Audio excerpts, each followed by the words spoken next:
There are 3 new characters coming in the Genshin 4.7 patch. There's a lot to cover, there is a lot to talk about, so I need to rush right through this. We'll be going over initial calcs, how good they are in the first beta, where they excel, yada yada, stuff like that. So, like, comment, subscribe, and now let's get into it, starting with Clorinde. Clorinde is a single target, normal attack focused DPS that interacts with the Bond of Life mechanic. Her elemental skill is where almost all of her usefulness comes from. She enters a special state that lasts about 9 unconfirmed seconds, where she turns all healing received, other than that, from her elemental skill into a Bond of Life. Additionally, she whips out her pistol and enhances her normal attacks and elemental skill, which now count both as normal attack damage. There are multiple stages to each, which can get confusing, so let me focus on the parts of her skill that she will actually use. While in her elemental skills state, she will gain a new form of her normal attacks and elemental skill, each getting buffed at different stages of her current Bond of Life amount. Her normal attacks are enhanced when she has a Bond of Life amount worth less than 100% of her max HP. These shots deal increased electro damage, pierce enemies, and increase her Bond of Life amount by 35% of her max HP,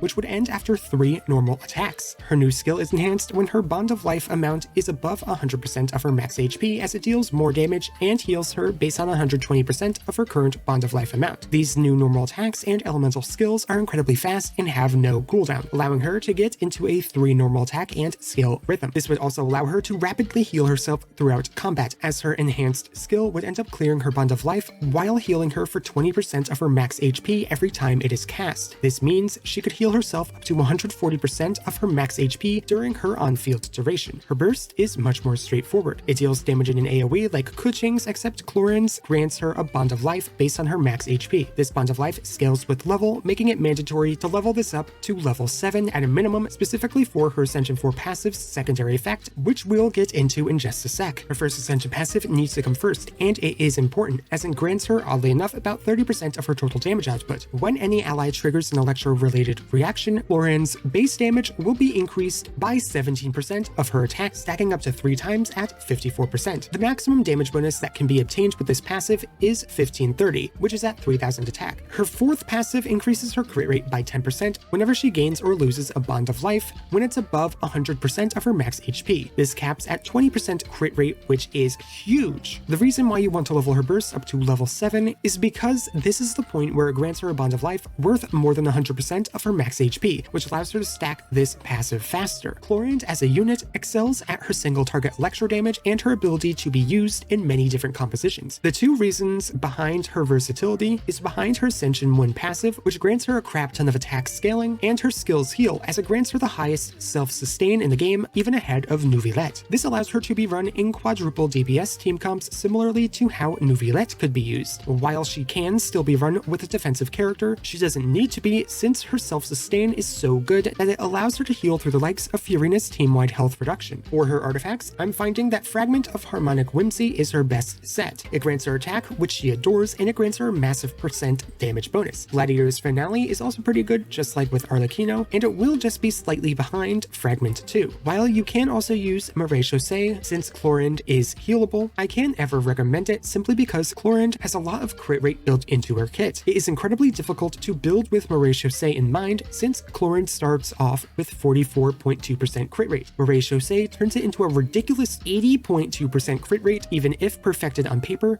Marais Chaussee will only be better by Fragment by about 1% when paired with Furina, so I cannot recommend it. Clorinde also seems to like the same stat lineup that most other DPS do, with crit, electro damage, and attack being preferred. For weapon options, there's only a few to note. Absolution is her signature, and it beats out most by a good amount. It is such a harsh increase to her damage numbers, especially if starting out with a free-to-play friendly weapon. One of her best 4 stars is the Black Sword, which Absolution is about 12.5% better than. To put this into perspective, Clorinde from C0 to C1 gains about a 10% damage increase, which is similar to her weapon upgrade. As a rule of thumb, if you're using a free-to-play weapon on her, the upgrade to Absolution is better than Constellations, otherwise stick to Constellations. The only other 5-star weapon I want to mention in depth is Haran, since it deals almost the exact same damage on average as her signature does, but it is significantly more versatile. It offers 2% more crit value and 16% more damage bonus, but with less base attack. This ends up evening out, especially in comps where Clorinde already has a large attack stat. But Miss Splitter is also there in case you want something even more versatile and aesthetically pleasing, while still being incredible and buffing all of her kit. There are some other 4-star weapons I want to note for her too. Black Sword has incredible potential for her since it heals, which allows her to stack up her Bond of Life faster, and it increases the damage her normal attacks deal, which is most of her kit. Emonoma Kageuchi could potentially be absolutely busted for her, but it really depends if her enhanced skill counts as a full-blown normal attack or an elemental skill that deals normal attack damage. This weapon could enable her to run no energy recharge while still bursting consistently. However, this weapon is a rather massive downgrade damage-wise from her signature, so it might not even be worth it even if it does work. Because Clorinde doesn't need another sustain unit to be on field, I'm finding that she generally prefers units that can buff or deal more damage over any sort of sustain unit. So Beidou, Shivers, Bennett, Furina, and Xingqiu prove to be some of the best sustain options for Clorinde to utilize because of their ability to increase damage while also acting as defensive supports. Offensive characters that can be run with Clorinde are the usual Yolan, Furina, Kazuha, and Nihira, with a bit more odd GENSHIN, Candice, Kujusara, and Beidou. All work toward buffing Clorinde very well, with some even dealing a great amount of damage themselves. This is where I would normally mention team comps, but Clorinde has so many that work in theory that I want to test each and every one of them first to see their total team damage output and compare. But as of right now, it seems like there is little holding her back. Stuff like Hyperbloom, Aggravate, Quick Bloom, Hypercarry, Overload, Taser, she has different variations of the same comps that all seem to work decently well at enabling her to function. And if running her without any sort of defensive support, she has the potential to be a part of some of the highest DPS compositions in the entire game. As a whole, Clorinde has some grotesque potential as a DPS unit. She's incredibly versatile as she can work well in any comp she wants to be a part of. It's not like her damage is bad either, as she's reaching only slightly behind the likes of Arlecchino and Neuvillette. If I were to rate her damage right now, it'd be a 4.5 out of 5. She's in that strong of a state right now. On top of that, Clorinde is a unit that has a lot of self-sustain that can surpass Neuvillette's, while also not reducing her own HP. She's a great damage dealer who's debatably the most versatile electro DPS in the game. All of this combined leads her to a good future where she will reign as the most valuable electro DPS possibly until Genshin's end. She's in such a good spot right now that I think she's overtuned. I expect either minor nerfs or no changes at all, because if she gets buffed in any meaningful way, she will most likely overtake all other DPS units in not a very healthy way. So with Clorinde done, let's move on to Sigewinne. I also don't know how to pronounce this name, so I'm just doing my best. I don't know. Meisterburger is a pure support that heals the team while buffing the elemental skill damage of off-field units. Her own elemental skill is where most of her power lies. She yeets a bubble that will then bounce up to 5 times for about 10 seconds. The bubble will auto-target enemies and prioritize bouncing to them. When it bounces on an enemy, it heals all allies other than herself and deals damage to that enemy, both based on her max HP. It also applies Hydro about every other hit, I believe. After it disappears, Sigewinne is healed for 50% of her max HP. Her skill also has a held version, which will charge up completely after 2 seconds, dealing increased damage to enemies and increased healing to allies. There are a few more key features to this ability that I want to note before moving on. Weak enemies hit by the bubble will be imprisoned similarly to how Abyss Mages imprison your active character with their bubbles. 2 source water droplets will also drop right next to Sigewinne, and when specifically Sigewinne picks them up, she gains a bond of life worth 10% of her max HP per droplet. After she clears her own bond of life, which will always happen after her skill disappears, she will regenerate 5 energy to herself. It can be lower due to its scaling, but that will almost never happen due to its relatively easy to hit cap, though it's just 5 energy. Her Ascension passives also buff her skill in multiple ways. Her first allows her to buff the elemental skill damage of her off-field allies after using her own elemental skill by 65 for every 1000 HP she has over 30,000. This caps out at 1800 flat damage, or the most subject to change HP number I've ever seen at 57,693 HP. Her fourth grants her healing bonus based on the team's total bond of life amount, capping at 30% healing bonus at 50,000 HP. With her bond of life alone, it's very easy to cap this buff out, so think of this as a simple 30% healing bonus for her skill. And finally, we have her burst, which is incredibly underwhelming at the moment. It deals damage based on her HP and sucks in up to 2 source water droplets that are nearby. This burst damage is insanely low, and will nuke your team's DPS if it is ever used. This thing is purely not good at the moment, but thankfully that's not where she excels.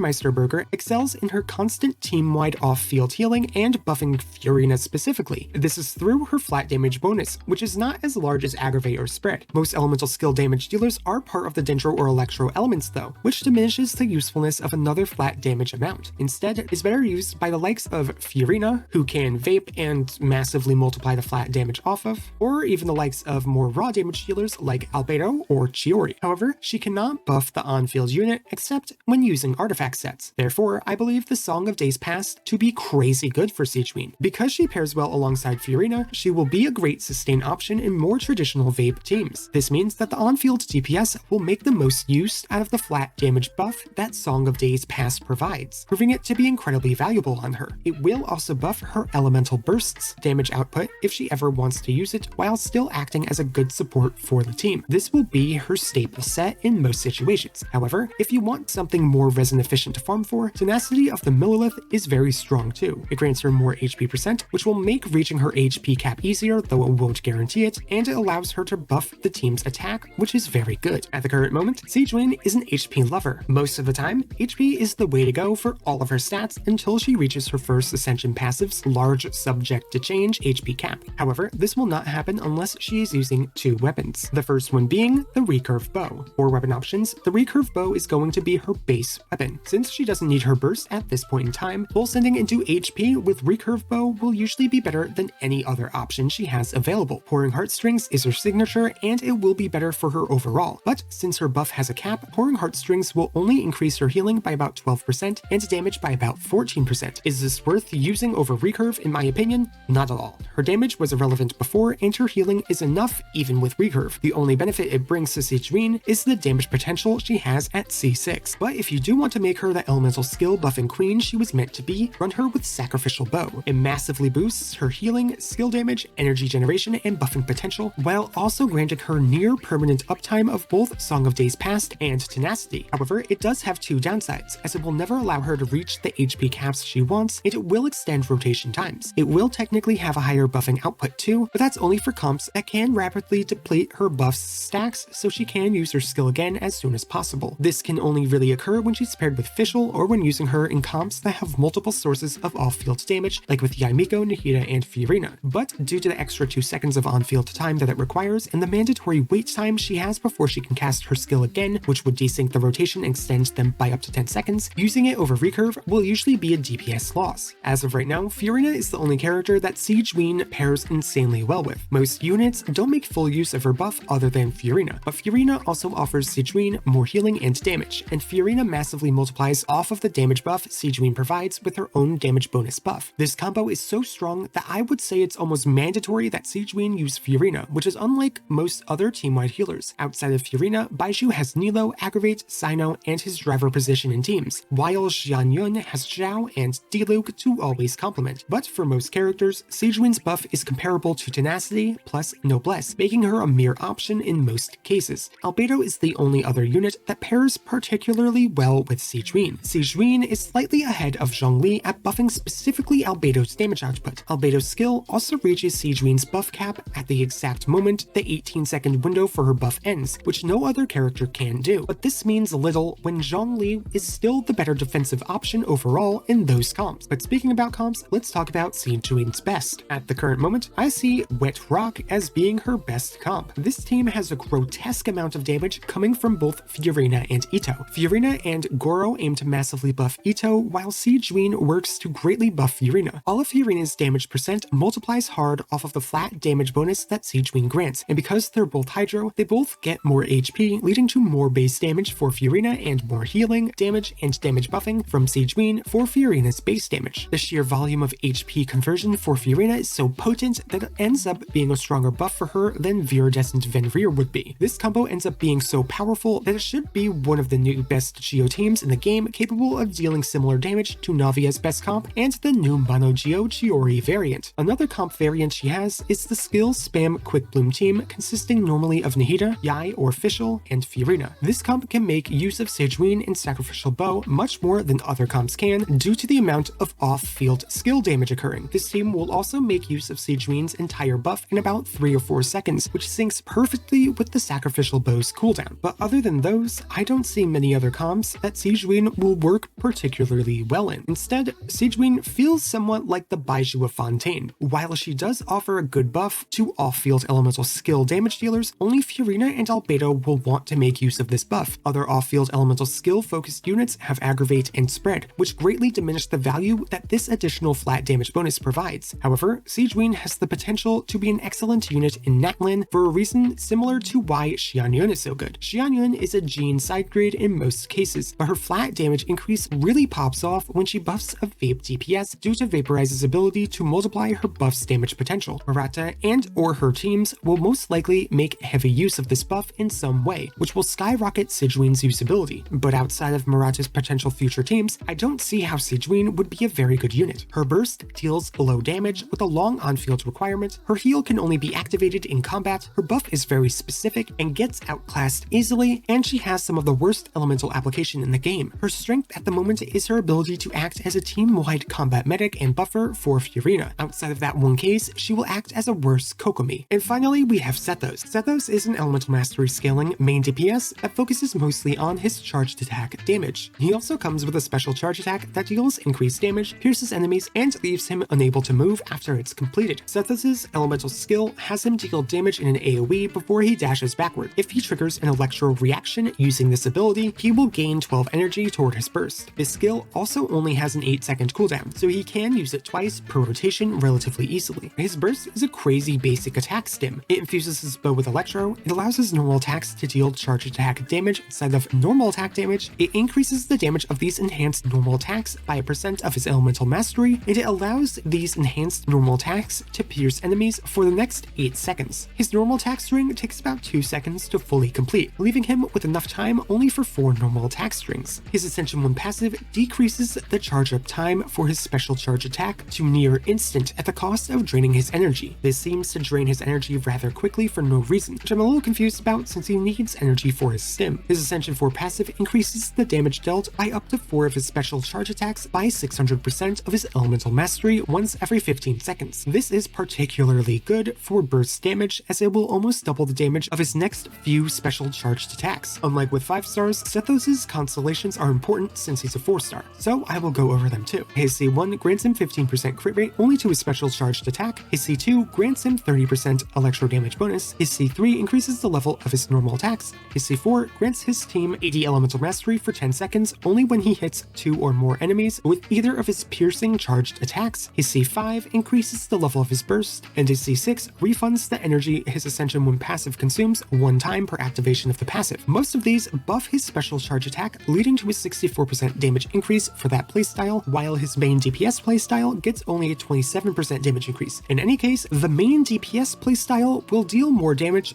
throughout his overall uptime, but his quick swap playstyle will have a higher DPS. Sethos is an electro main DPS that has harsh elemental mastery scaling on his charged attacks. This scaling would be amazing for a vape or melt DPS unit, but electro utilizes Aggravate, which favors quantity over quality. This means that despite him having 2 different playstyles depending on what you want from him, Sethos' personal damage output is incredibly low. He's electro with the M scaling, but he doesn't have fast enough hits to make Aggravate great with him. He also has some of the worst base scaling numbers in the game for a main DPS unit, and as such, he averages around a 1.5 to 3 out of 5 on my damage rating scale. However, because he has such a harsh elemental mastery scaling, his numbers do pair very well with Quickbloom or Hyperbloom teams, which launch his personal damage output to about a 3 out of 5. At the current moment, I'm finding that Wanderer's Troupe is Sethos' best set, as it grants him a percent damage multiplier on almost 100% of his damage output, and it grants him elemental mastery, which he scales directly with. This ends up being his best set in almost every single scenario, and can only ever be beaten out in some niche circumstances like Moray Chaussee along Furina and Flowers of Paradise Lost when used as a Hyperbloom DPS. His favorite stats seem to include mostly elemental mastery, especially in Hyperbloom teams. He cares about this so much that running him with double elemental mastery can be better for his main DPS playstyle than damage percent, but other than that, he's really looking for the normal main DPS stats. For his weapon options, Hunter's Path is his best weapon when concerned about his personal damage output, as it grants him more element scaling on his elemental mastery hungry kit, while buffing all other stats that he scales with. However, it doesn't edge out too much from the new 4-star bow Cloudweaver, which offers Sethos an insane 357 elemental mastery. This grants so much elemental mastery to the unit that has incredibly harsh elemental mastery scaling that it surpasses all other weapons while also being a free-to-play option. In fact, it even surpasses the Hunter's Path in Hyperbloom focused comps. This makes it tied with Hunter's Path as his best weapon, but it does fall off the more his personal damage renders to the team. If you're looking for a good runner-up, Scion of the Blazing Sun is also a very good option for him here. 4 characters that pair insanely well with Sethos, the first that comes to mind is Nahida. Nahida is his best support, as she offers him Dendro reactions and a massive 250 elemental mastery buff that he desperately needs. Nahida makes full sending into elemental mastery incredibly easy too, as she enables him to reach 1500 elemental mastery just by existing. Jingshou is the only other unit that comes to mind to support Sethos. The knockback reduction he offers is great for when Sethos can't move after his special charge attacks, and he offers the most most off-field hydro application in the game, which enables Sethos to trigger Hyperblooms as consistently as possible. With that said, Sethos generally prefers quick bloom focused teams. His personal damage is so incredibly low that he needs to be run alongside Hyperbloom in some way. This is because Hyperbloom will make up to about 50% of his total damage output. He can also be used as a quick swap DPS in more Aggravate focused comps. However, the damage he offers is still rather low. It's so much so, they might as well just run Kuki Shinobu and or Official instead of Sethos. At the current moment, Sethos is a very confused character. He has many things buffing his own special charge attack, but his kit also buffs his normal attacks and turns them into charge attacks that don't count as a special charged attack. He also cannot use both his normal attack charge attacks and his special charge attack at the same time, as one drains energy from his burst while the other requires his burst for usability. On top of that, neither playstyle is good. Both are lacking severely in numbers, as he will deal about the same damage when he's buffed up the wazoo as a sub DPS would without any buffs. His constellations also focus on buffing one singular playstyle instead of both, which is quite odd. He's incredibly lacking in almost every way. I don't expect a 4-star to beat out most other characters in the game,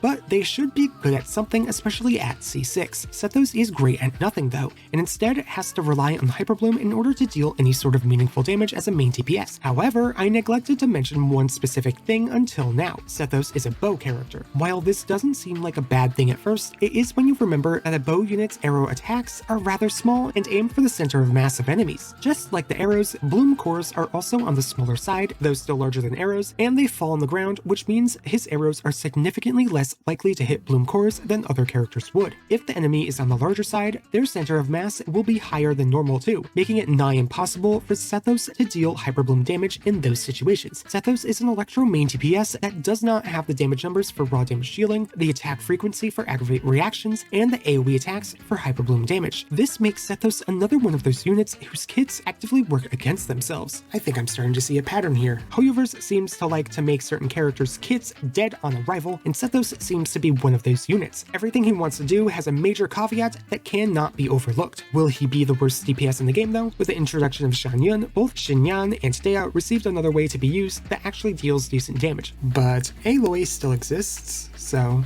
no. Sethos needs a lot of love to be in a good spot, but based on Hoyoverse's past, he will most likely not receive the love he needs. If anything, he'll most likely get nerfed when someone finds out a way to have fun with him, just like Candace did back in her beta. But there we have it. Clorinde seems like she will be one of the newest best DPS in the game, with little stopping her and huge potential to have some of the highest DPS team comps out there. Meisterburger is a very niche support unit that offers little to anyone other than Furina, but when paired with Furina, she has the potential to outclass other supports where they would have shined. And then there's Sethos, whose situation is rather grotesque as his kit fights with itself at every waking moment. We have quite the lineup ahead of us, but those are just my thoughts on them. Now I want to hear yours. What do you think of each character? Do you think there's someone who has untapped potential? I still have yet to do many team TPS calcs, so tell me some team comp ideas you have down below. I'll test some of them out and see how good they are for the next video. But with that, I will get out of your hair. Thank you all so much for watching, and I hope to see you all next time. Bye bye!